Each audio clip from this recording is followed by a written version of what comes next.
So there is a first vine from which the word draws its belief and which governs the actions and the things we see in human system, including their religious expressions.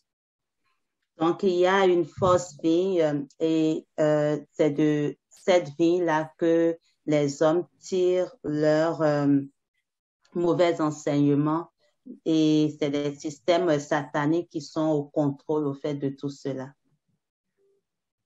Now, when it says that the clusters of the vine of the earth are fully ripe, it means that the wickedness of the world has come to the heights where God is to move forth in judgment.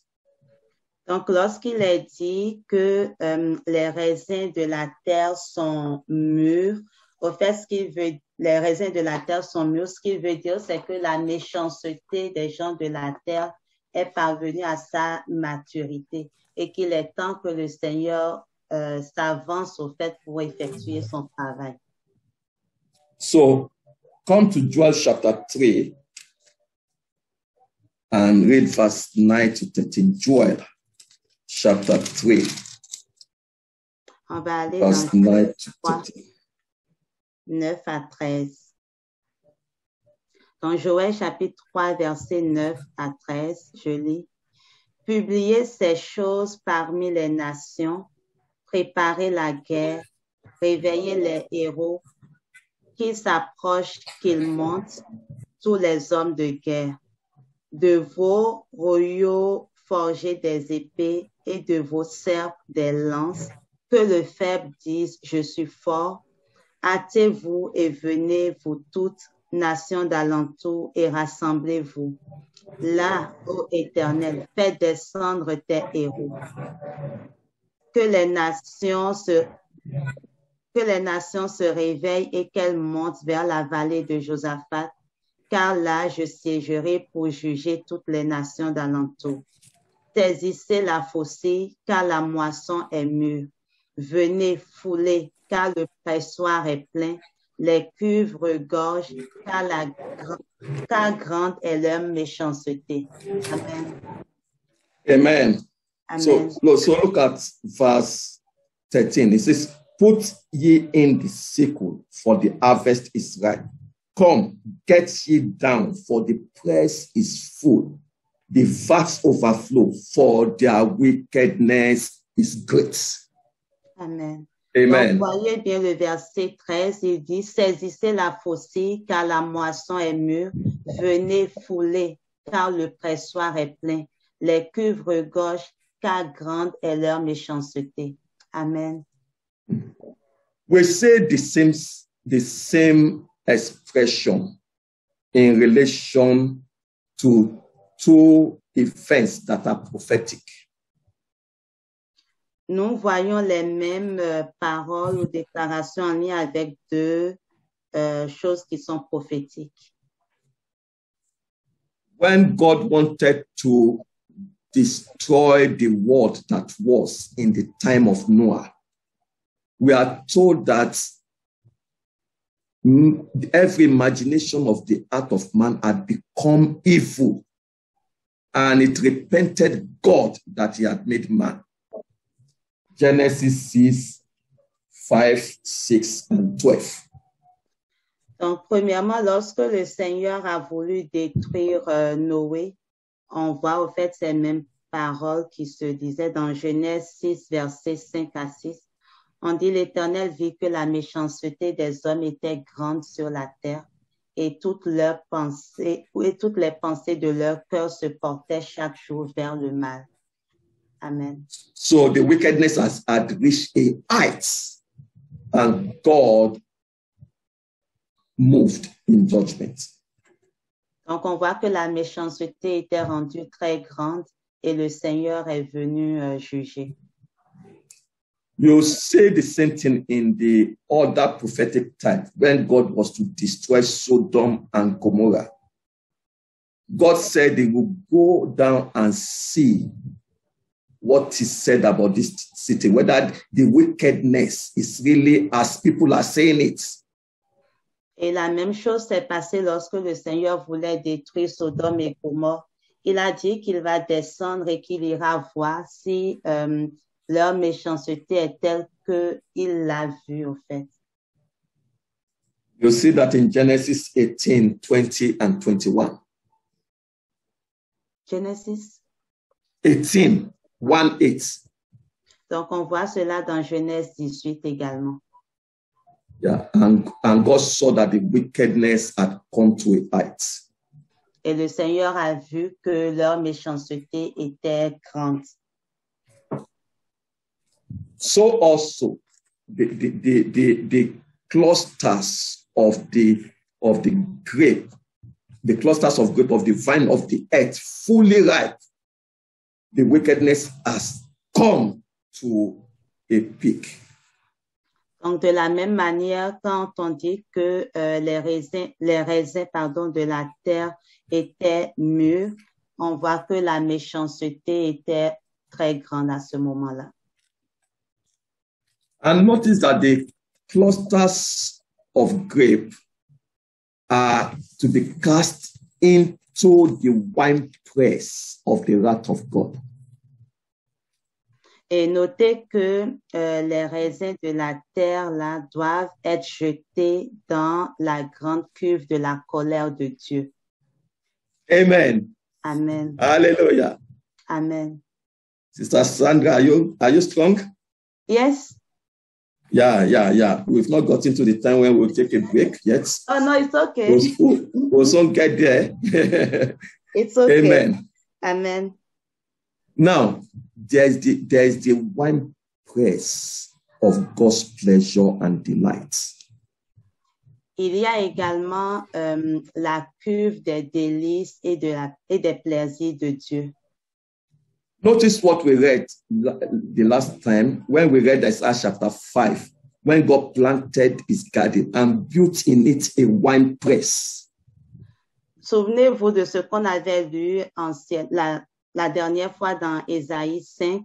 On a vu que lorsque le Seigneur a planté sa vigne, il a également creusé un pressoir. Il a creusé une cuve. Yeah, the wine press of his delight, where the grapes of the true vine are pressed to produce wine for God's people to drink. Donc, on parle il a creusé une cuve, c'est vraiment la cuve des plaisirs et des délices de l'Éternel, là où les raisins que le Seigneur s'attend à recevoir, les raisins du peuple de Dieu sont pressés et transformés en du vin pour le peuple de Dieu. Now, notice that true vine is Christ. And the grape, when it's pressed to produce wine, that wine is the blood of Christ. Donc, remarquez que I lost the first the true vine is Christ. Donc, and the grape of the true vine that is pressed in the wine press of God's delight to produce wine, that wine is the blood of Christ. Amen. Donc, remarquez que la vraie vigne dont on parle, c'est le Christ, et ces raisins qui parviennent à maturité, qui sont pressés et transformés en du vin. Ce vin-là, c'est le sang de Christ. So we drink the blood of Christ and have life. Donc, nous buvons le sang de Christ et nous avons la vie. See also what is said of Judah in Genesis chapter 49, verses 10 to 12. Donc, regardons aussi ce qu'on a dit par rapport à Judas dans Genèse 49, versets 10 à 12. Genesis 49, 10 to 12. Genèse 49. You can read it. You can read it. You can read it. You can read it. Genèse 49, 10 à 12. Le sceptre ne s'éloignera point de Juda, ni le bâton souverain d'entre ses pieds, jusqu'à ce que vienne le Shiloh, et que les peuples lui obéissent. Il attache à la vigne son âne et au meilleur cep le petit de son ânesse. Il lave dans le vin son vêtement et dans le sang des raisins son manteau. Il a les yeux rouges de vin et les dents blanches de lait. Amen. Amen. So you can see 11, the blood of grapes. Donc, vous pouvez le voir au verset 1, on nous parle du sang des raisins. Drink of the blood of grapes. Hallelujah.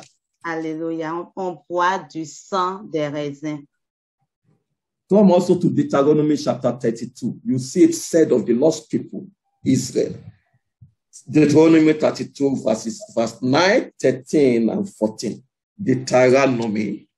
Si on va également dans Deutéronome 32, les versets 9, 13.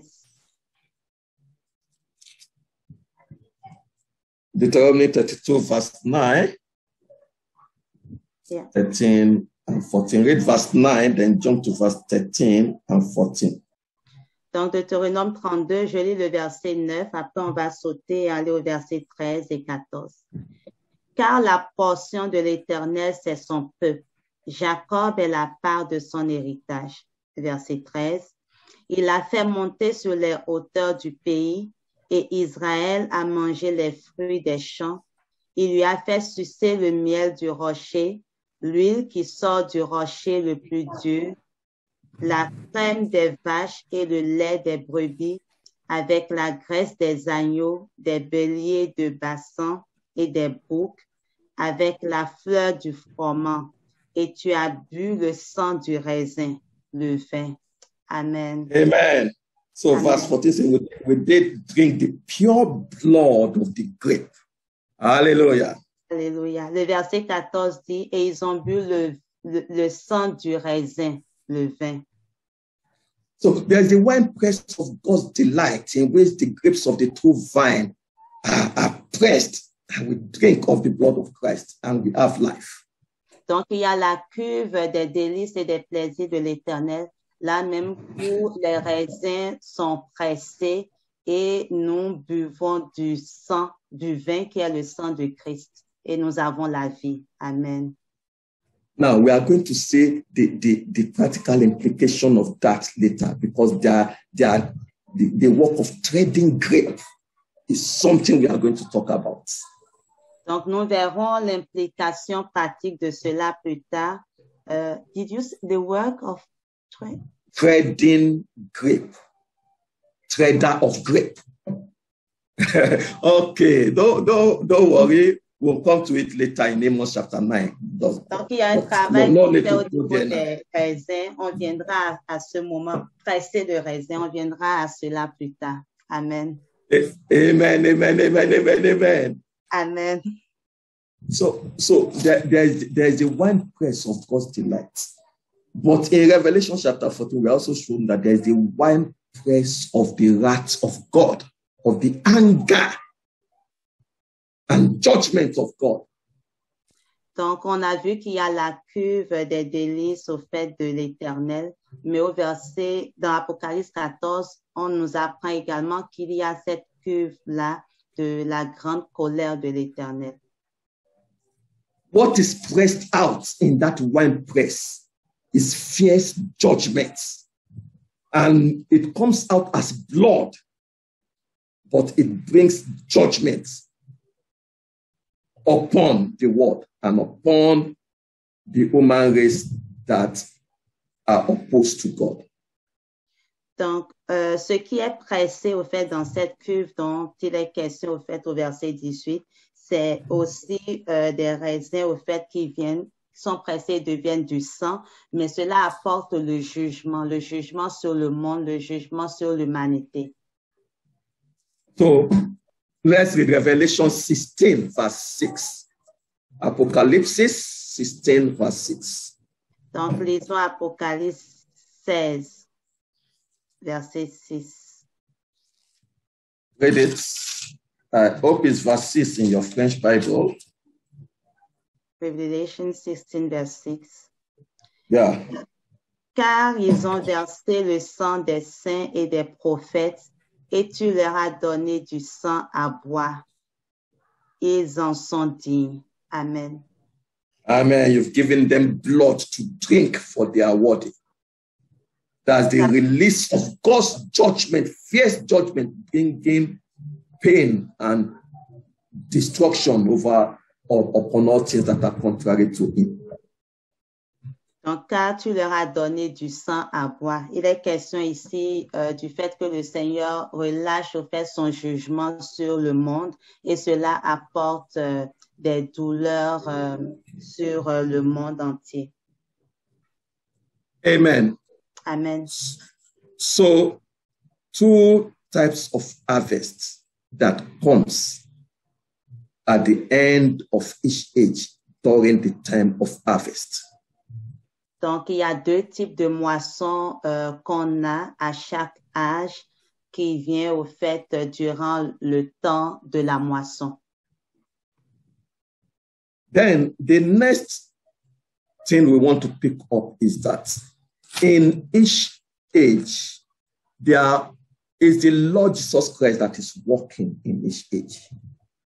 L'autre chose qu'on veut mentionner, c'est que c'est le Seigneur Jésus-Christ qui œuvre au niveau de chaque âge.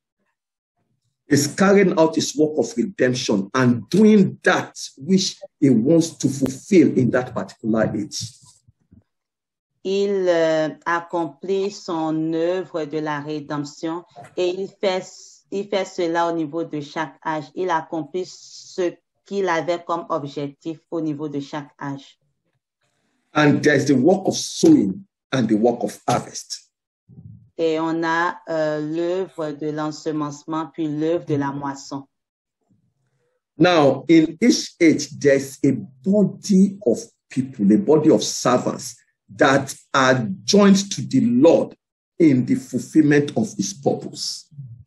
Maintenant, dans chaque âge, il y a un corps de personnes qui s'associent avec le Seigneur Jésus-Christ dans l'accomplissement de son dessein. They are his servants, his angels, Ce sont ses serviteurs, ses anges, his messenger. ses messagers. Whereas spirit angels are involved in the service of God, it is human angels that play the primary role in the outworking of God's redemptive plan in the earth. Bien qu'on ait des anges esprits qui sont en lien avec le service, l'œuvre de Dieu, quand on vient au niveau de l'œuvre de la rédemption, ce sont des messagers humains que le Seigneur utilise.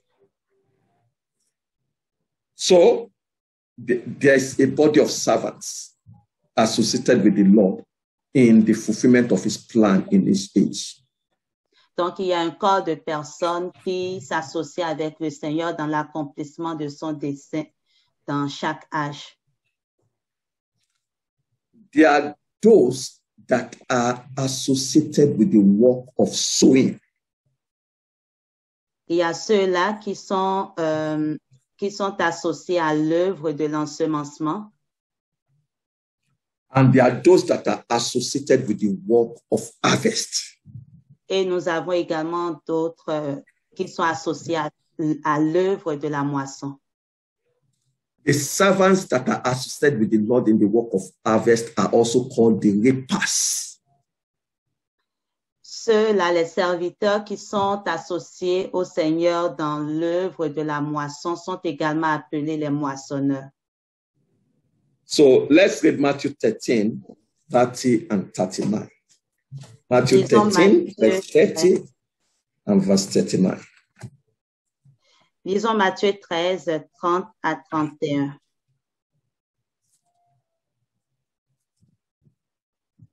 You can read it. OK. Laissez croître, le verset 30. Laissez croître ensemble l'un et l'autre jusqu'à la moisson. Et à l'époque de la moisson, je dirai aux moissonneurs, arrachez d'abord l'ivraie et liez-la en gerbe pour la brûler, mais amassez le blé dans mon grenier.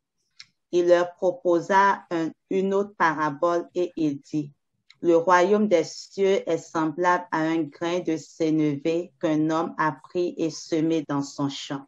Amen. Amen. So there you see the angels, the reapers, who are associated with the Lord in the carrying out the work of the harvest. Donc ici, on voit les anges qui sont les moissonneurs, qui sont associés avec le Seigneur dans l'œuvre de la moisson.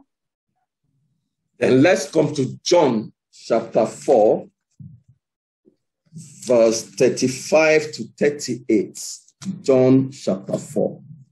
Allons dans Jean 4, 35 à 38.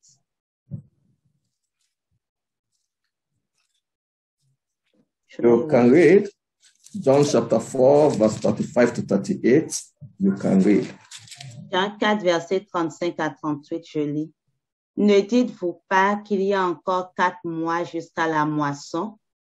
Voici, je vous le dis, levez les yeux et regardez les champs qui déjà blanchissent pour la moisson. Celui qui moissonne reçoit un salaire et amasse des fruits pour la vie éternelle, afin que celui qui sème et celui qui moissonne se réjouissent ensemble. Car en ceci, ce qu'on dit est vrai.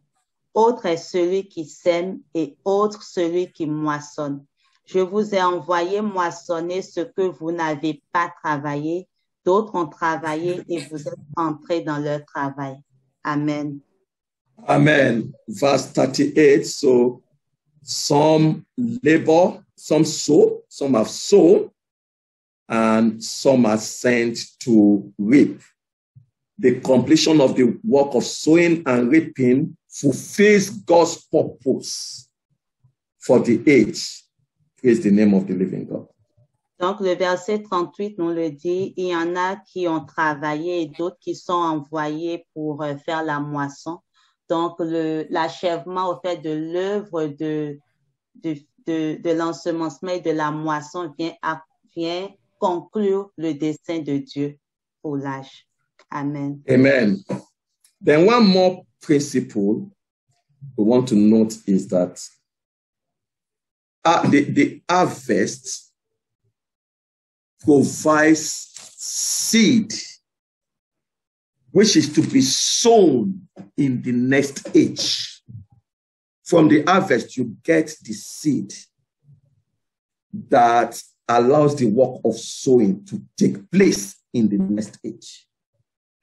L'autre principe de vérité que nous voulons établir, c'est le fait que la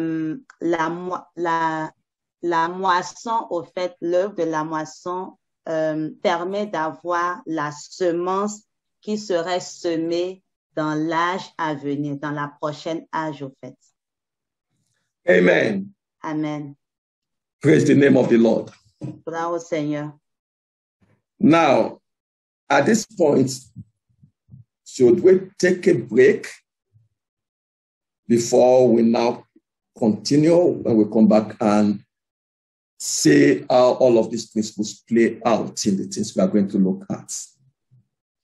Donc, nous pouvons prendre une pause à ce moment et revenir par après pour voir comment est-ce que ces principes de vérité-là, on peut les comprendre de façon plus pratique, leur implication. Amen. So should we take a break now or we should push a bit before taking a break? Est-ce que vous voulez qu'on prenne une pause maintenant ou on évolue encore un peu avant de prendre la pause? On va prendre la pause, comme ça on reprend à 17h jusqu'à 18h. He said we should take a break. Vas-y. Okay. Hallelujah. Amen. Praise the Lord. So we'll take a break and we'll come back and continue. Amen. Donc, on prend une pause puis on revient par après pour la suite.